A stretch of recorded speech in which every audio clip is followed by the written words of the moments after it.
Hello friends, आप सभी का अपने एचडीएस ट्यूटोरियल पर स्वागत है। तो चेक बोर्ड क्लास 6 का फाइनल एग्ज़ाम यानी कि SA2 का एग्ज़ाम 2, 3 और 4 मार्च को होने वाला है। अच्छी तरीके से आप लोग तैयारी कीजिए, समय बहुत ही कम है। इस वीडियो में मैं आप लोगों को हिंदी का वेरी इंपॉर्टेंट क्वेश्चन बताने वाला हूँ।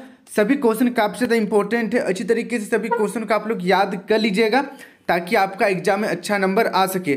और इसी प्रकार से बाकी सब्जेक्ट का भी मैंने वीडियो अपलोड कर दिया है। नीचे डिस्क्रिप्शन में आपको प्लेलिस्ट का लिंक मिल जाएगा, जाकर सभी वीडियो को अच्छी तरीके से देख लीजिए जिससे आपका एग्जाम में अच्छा मार्क्स आ सकेगा। हिंदी का एग्ज़ाम आप लोगों का 4 अप्रैल को होने वाला है और 4 अप्रैल को हिंदी के साथ साथ आप लोगों का संस्कृत का भी एग्ज़ाम होगा। संस्कृत का भी मैं वीडियो अपलोड कर दूंगा बहुत जल्द। चैनल को सब्सक्राइब कर लीजिएगा। तो चलिए हम लोग बढ़ते हैं क्वेश्चन की ओर। सभी क्वेश्चन को अच्छी तरीके से याद करके अपने सभी दोस्तों के साथ वीडियो को शेयर कर दीजिएगा ताकि उन्हें भी इस वीडियो का लाभ हो सकेगा। देखिए, निम्नलिखित प्रश्नों के सही विकल्प को चुनें। पहला नंबर देखिए, डॉक्टर ने मोहन से क्या निकालने के लिए कहा? पहला ऑप्शन है जीभ, दूसरा ऑप्शन है दांत, तीसरा ऑप्शन है पैर, चौथा ऑप्शन है हाथ। तो इसका सही आंसर हो जाएगा ऑप्शन नंबर पहला।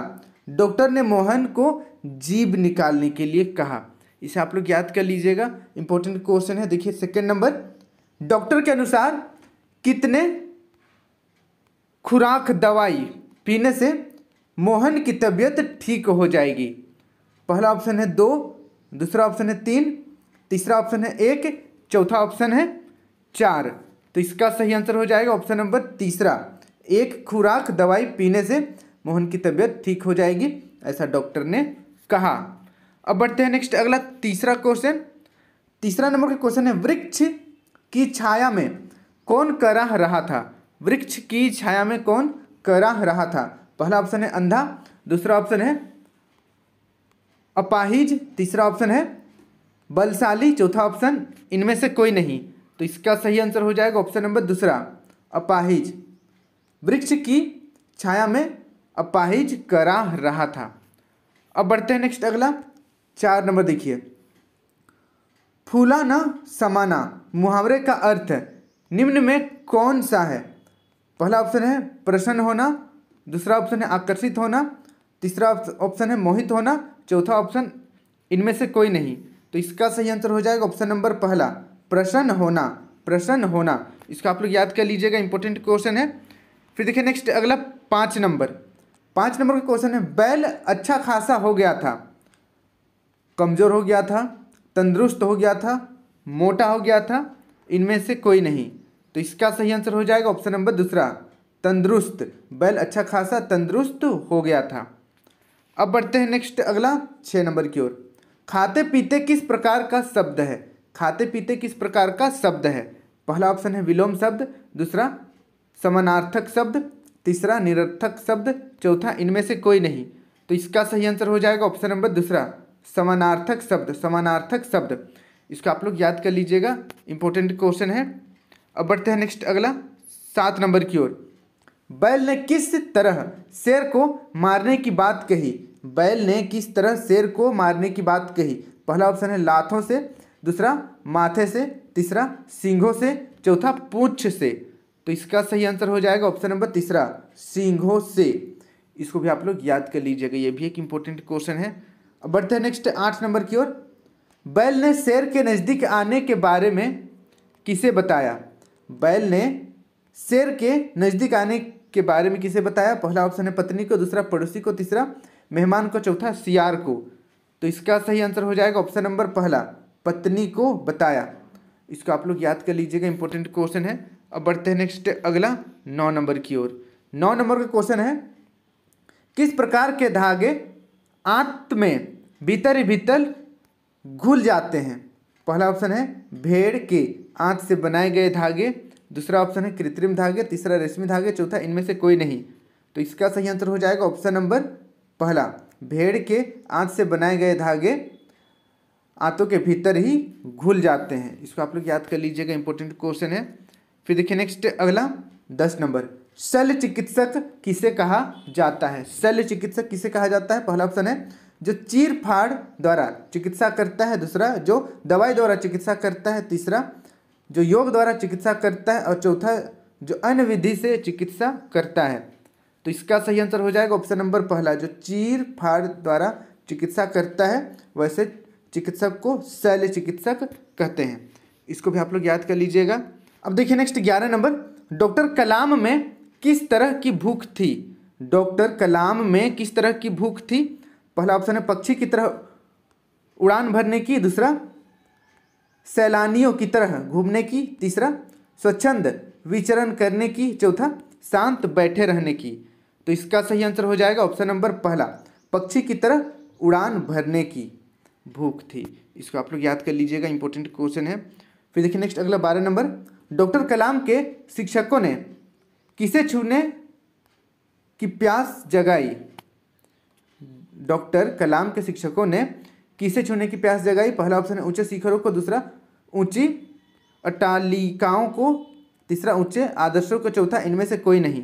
तो इसका सही आंसर हो जाएगा ऑप्शन नंबर पहला, ऊंचे शिखरों को छूने की प्यास जगाई। अब देखिए नेक्स्ट 13 नंबर, किसी को प्रसन्न करने हेतु दी गई वस्तु कहलाती है? पहला ऑप्शन है उधार, दूसरा ऑप्शन है उपहार, तीसरा ऑप्शन है परमार्थ, चौथा ऑप्शन इनमें से कोई नहीं।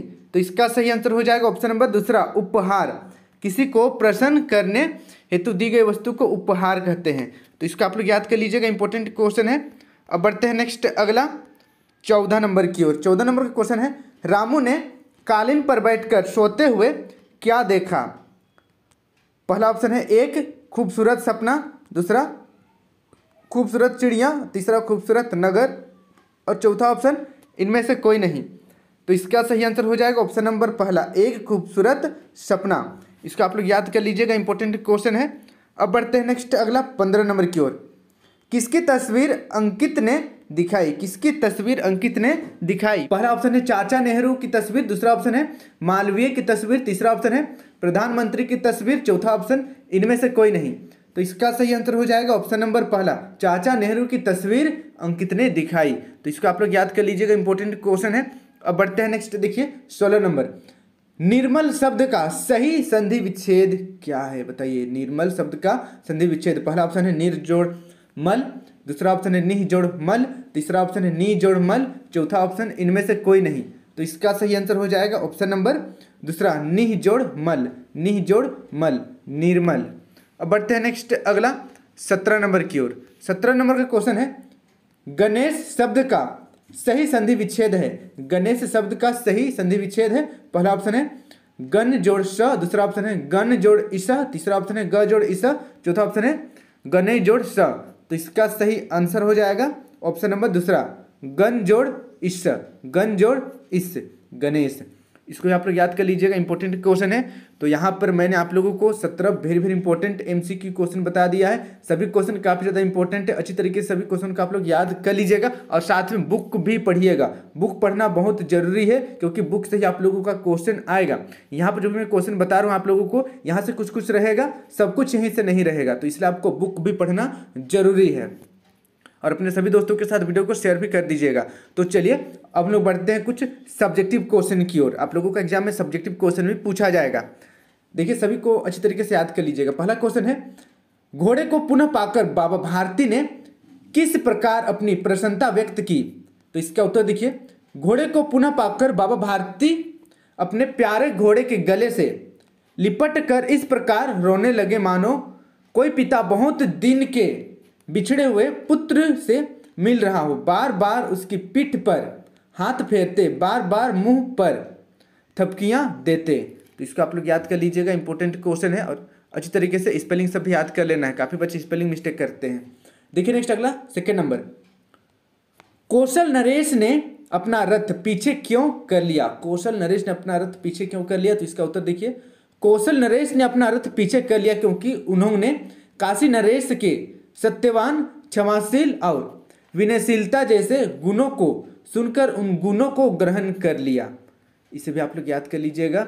अब बढ़ते हैं नेक्स्ट अगला 3 नंबर, देखिए, ऐसे ऐसे लगने का वास्तविक कारण क्या था? ऐसे ऐसे लगने का वास्तविक कारण क्या था? तो इसका उत्तर देखिए, मोहन के ऐसे ऐसे लगने का वास्तविक कारण महीने भर मौज करना और स्कूल के काम पर ध्यान न देना था, जिसके फलस्वरूप स्कूल में डांट पड़ने की संभावना थी, तो इसीलिए वो बहाना मार रहा था। तो इसको आप लोग याद कर लीजिएगा। अब बढ़ते हैं नेक्स्ट अगला 4 नंबर की ओर। क्वेश्चन देखिए, सियार ने शेर को क्या समझाया? सियार ने शेर को क्या समझाया? उत्तर देखिए, सियार ने शेर को समझाया कि महाराज, जिससे आप डर रहे हैं वह कोई खतरनाक जानवर नहीं बल्कि एक बैल है। आपका शिकार आप अपनी पूंछ मेरी पूंछ से बांध लें, मैं आगे रहूंगा। यदि वह जानवर कोई नुकसान पहुंचाएगा तो पहले मैं सामना करूंगा। तो इसको आप लोग याद कर लीजिए, इंपॉर्टेंट क्वेश्चन है। अब बढ़ते हैं नेक्स्ट अगला 5 नंबर की ओर। पंडित जी की मृत्यु के बाद अकली बुआ का काम क्या था? पंडित जी की मृत्यु के बाद अकली बुआ का क्या काम था? तो इसका उत्तर देखिए, पंडित जी की मृत्यु के बाद अकली बुआ का काम गांव के लोगों की सेवा, उपचार, समाज कल्याण आदि रह गया था। सुबह होते निकल जाती, जिसे भी जरूरत होती उपचार बताती, दवा देती। उनमें सेवा भाव इतना था कि आवश्यकता पड़ने पर रात भर किसी के घर में रुक कर देखभाल करती थी। तो इसको आप लोग याद कर लीजिएगा, ये भी एक इंपॉर्टेंट क्वेश्चन है। अब बढ़ते हैं नेक्स्ट अगला 6 नंबर की ओर। डॉक्टर कलाम को मिसाइल मैन क्यों कहा जाता है? डॉक्टर कलाम को मिसाइल मैन क्यों कहा जाता है? तो इसका उत्तर देखिए, इसका उत्तर आपको इस प्रकार लिखना है। डॉक्टर कलाम ने अग्नि मिसाइल तैयार की थी, जिसके कारण भारत विश्व में प्रक्षेपास्त्र निर्माता राष्ट्र बन गया। इसी कारण मिसाइल के निर्माता डॉक्टर कलाम को सम्मान प्रदान करने के लिए हम उन्हें मिसाइल मैन की संज्ञा से विभूषित कर उनका सम्मान करते हैं। तो इसको आप लोग याद कर लीजिएगा। अब बढ़ते हैं नेक्स्ट 17 नंबर की ओर। मनोवैज्ञानिकों की राय में लोग स्वप्न में क्या देखते हैं? तो इसका उत्तर देखिए, मनोवैज्ञानिकों की राय में लोग वही स्वप्न देखते हैं जो वे चाहते हैं और वास्तव में अपनी चाहत यानी कि इच्छा पूरी नहीं कर पाते। मनुष्य का दिमाग बस उसी मनचाही किंतु असंभव बातों को सपने में हासिल कर लेना चाहता है। तो इसको आप लोग याद कर लीजिएगा, इंपॉर्टेंट क्वेश्चन है। अब बढ़ते हैं नेक्स्ट अगला 8 नंबर का क्वेश्चन है, हेडमास्टर ने स्कूल में नए शिक्षक को क्यों बुलाया? तो इसका उत्तर देखिए, हेडमास्टर ने नए शिक्षक को स्कूल में इसलिए बुलाया कि वे एक मेहनती एवं सफल किसान थे और स्कूल के बच्चों को खेती बाड़ी की जानकारी दी जा सके। इसे आप लोग याद कर लीजिएगा, इंपॉर्टेंट क्वेश्चन है। अब बढ़ते हैं नेक्स्ट अगला देखिए 9 नंबर। रवि की शरारत से पड़ोसी किस प्रकार परेशान थे? रवि की शरारत से पड़ोसी किस प्रकार परेशान थे? उत्तर देखिए, रवि की शरारत पड़ोसियों के लिए मुसीबत का कारण था। रवि कूड़ा करकट पड़ोसियों के घर के सामने फेंक दिया करता था। वह जहां भी जाता कचरे की लकीर छोड़ जाता था। वह कूड़े के डिब्बे को फुटबॉल की तरह प्रयोग करता था, जिससे डिब्बे का कचरा इधर उधर बिखर जाता था, अतः पड़ोसियों को परेशानी होती थी। तो इसको आप लोग याद कर लीजिएगा, इंपॉर्टेंट क्वेश्चन है। अब बढ़ते हैं नेक्स्ट अगला 10 नंबर देखिए, वीर तुम बढ़े चलो कविता से हमें क्या प्रेरणा मिलती है? तो इसका उत्तर देखिए, वीर तुम बढ़े चलो कविता से हमें अपने देश के मान सम्मान की रक्षा के लिए सामने आने वाली बाधाओं से बिना घबराए अपने कर्तव्य के निर्वाह की प्रेरणा मिलती है। इसको भी आप लोग याद कर लीजिएगा। फिर देखिए 11 नंबर, निम्नलिखित पंक्तियों का आशय स्पष्ट करें। आशय स्पष्ट करने भी आप लोगों का एग्जाम में आएगा। देखिए, अन्न भूमि में भरा, वारी भूमि में भरा, यत्न कर निकाल लो, रत्न भर निकाल लो, वीर तुम बढ़े चलो, धीर तुम बढ़े चलो। तो देखिए, इसका आशय इस प्रकार लिखना है। प्रस्तुत पंक्तियों का आशय है कि हमारे देश की भूमि अन्न और जल से युक्त है। हमें कठिन परिश्रम करके रत्न के समान अन्न को प्राप्त करना चाहिए और अपने देश के विकास में योगदान देना चाहिए। तो इसको आप लोग याद कर लीजिएगा, इंपॉर्टेंट क्वेश्चन है। अब बढ़ते हैं नेक्स्ट अगला देखिए 12 नंबर। कवि ने सोने की चिड़िया किसको कहा है और क्यों? कवि ने सोने की चिड़िया किसको कहा है और क्यों कहा है? तो इसका उत्तर देखिए, सोने की चिड़िया भारत देश को कहा गया है क्योंकि बेटियों की शिक्षा से संपूर्ण देश शिक्षित होकर विकास के सर्वोच्च शिखर तक पहुंच जाएगा और लोग देश को सोने की चिड़िया के नाम से पुकारेंगे। तो इसको आप लोग याद कर लीजिएगा, ये भी एक इंपॉर्टेंट क्वेश्चन है। अब बढ़ते हैं नेक्स्ट अगला 13 नंबर देखिए, कवि वृंद के अनुसार भले बुरे की पहचान कब होती है? तो इसका उत्तर देखिए, कवि वृंद के अनुसार भले बुरे की पहचान समय आने पर उनके कार्यों से होती है। फिर देखिए 14 नंबर, रहीम ने अपने दोहे में ऐसा क्यों कहा कि किसी से कुछ नहीं मांगना चाहिए। तो इसका उत्तर देखिए, रहीम के अनुसार व्यक्ति को किसी से कुछ नहीं मांगना चाहिए, क्योंकि मांगने से व्यक्ति की इज्जत, आदर और स्नेह समाप्त हो जाते हैं। तो इसको आप लोग याद कर लीजिएगा, ये भी एक इंपॉर्टेंट क्वेश्चन है। फिर देखिए नेक्स्ट अगला 15 नंबर, बसंती हवा ने स्वयं को मस्त मौला क्यों बताया है। तो इसका उत्तर देखिए, बसंती हवा ने स्वयं को मस्त मौला इसलिए बताया है कि जिस प्रकार मस्त मौला व्यक्ति को कोई फिक्र नहीं होता, किसी से डर नहीं होता, जिधर चाहता है उधर घूमता है, उसी प्रकार बसंती हवा को भी कोई डर नहीं, न ही कोई फिक्र है, वह भी जिधर चाहती है उधर घूमती है। तो इसका आप लोग याद कर लीजिएगा, इंपॉर्टेंट क्वेश्चन है। अब बढ़ते हैं नेक्स्ट अगला देखिए 16 नंबर, सबे सहायक सबल के कौन निबल सहाय, पवन जगावत आग को दीपही देत बुझाए। इस दोहे का भाव स्पष्ट करें। तो देखिए, प्रस्तुत पंक्तियों का भाव यह है कि शक्तिशाली लोग या शक्तिशाली व्यक्ति की सभी सहायता करना चाहते हैं, जबकि शक्तिहीन की सहायता कोई नहीं करना चाहता। ठीक उसी प्रकार जैसे हवा भी शक्तिशाली आग को तो तीव्र करता है, किंतु अपेक्षाकृत शक्तिहीन दीपक को अपने झोंके से बुझा देता है। तो इसको आप लोग याद कर लीजिएगा, इंपॉर्टेंट क्वेश्चन है। अब बढ़ते हैं नेक्स्ट अगला देखिए, अगला क्वेश्चन है 17 नंबर। 17 नंबर देखिए, ये क्वेश्चन ऑलरेडी हो चुका है, सीआर ने शेर को क्या समझाया। ठीक है, ये ऑलरेडी हो चुका है, इसको आप लोग याद कर लीजिएगा। बढ़ते हैं नेक्स्ट 18 नंबर की ओर। तो देखिए, मदारी ने कैसे समझ लिया, यहाँ पर समझ होना चाहिए, कैसे समझ लिया कि बंदर ने केले खाए। तो इसका उत्तर देखिए, मदारी ने समझ लिया कि बंदर ने केले खाए हैं क्योंकि बकरी यदि केले खाती तो वह छिलका भी खा जाती, जबकि छिलके बकरी के सामने पड़े थे। बंदर ने केले खाकर छिलके बकरी के सामने फेंक दिए थे। तो इसको आप लोग याद कर लीजिएगा, इंपॉर्टेंट क्वेश्चन है। फिर देखिए नेक्स्ट अगला, व्याकरण से निम्नलिखित शब्दों के पर्यायवाची शब्द लिखे। जैसे नदी का पर्यायवाची शब्द आप लोग याद कर लीजिएगा, सरिता। फिर देखिए हवा का पर्यायवाची शब्द वायु। फिर देखिए धूप का पर्यायवाची शब्द तप। फिर देखिए पथिक का पर्यायवाची शब्द यात्री। तो ये सबको आप लोगों को याद कर लेना है। फिर देखिए विपरीत शब्द भी आप लोगों को याद करना है, विलोम शब्द, जिससे कि आशा, आशा का विलोम हो जाता है निराशा। फिर देखिए निडर, निडर का विलोम हो जाएगा डरपोक। फिर देखिए दुश्मन का विलोम शब्द हो जाएगा मित्र या दोस्त। फिर देखिए हार का विलोम हो जाएगा जीत। उसी प्रकार इच्छा का विलोम हो जाएगा अनिच्छा। तो यहाँ पर विलोम शब्द और पर्यायवाची शब्द अच्छी तरीके से आप लोग याद कर लीजिएगा। इस प्रकार से भी क्वेश्चन आप लोगों का एग्जाम में आ सकता है। तो यहाँ पर जितना भी क्वेश्चन मैंने बताया सभी को आपको अच्छी तरीके से याद कर लेना है, ताकि आपका एग्जाम अच्छे से जाए। और साथ में बुक भी पढ़ना मत भूलिएगा। और एग्जाम से पहले आप लोगों के लिए और एक सेट में अपलोड करूंगा, उसे देखना मत भूलिएगा, जो बहुत ज़्यादा इंपॉर्टेंट रहेगा। Very very very very very important question रहेगा, काफ़ी सारा क्वेश्चन वहाँ से मैच करेगा। तो उस वीडियो को भी देखना मत भूलिएगा। चैनल को सब्सक्राइब कर लीजिए, ताकि आगे जब मैं आप लोगों के लिए वीडियो अपलोड करूँ आप तक नोटिफिकेशन पहुँच जाए। और डिस्क्रिप्शन में बाकी सब्जेक्ट का आप लोगों के लिए इंपॉर्टेंट क्वेश्चन का लिंक दे दिया हूँ, जाकर जरूर देखिएगा। आज के लिए इतना ही। Thank you for watching video. जय हिंद, जय भारत।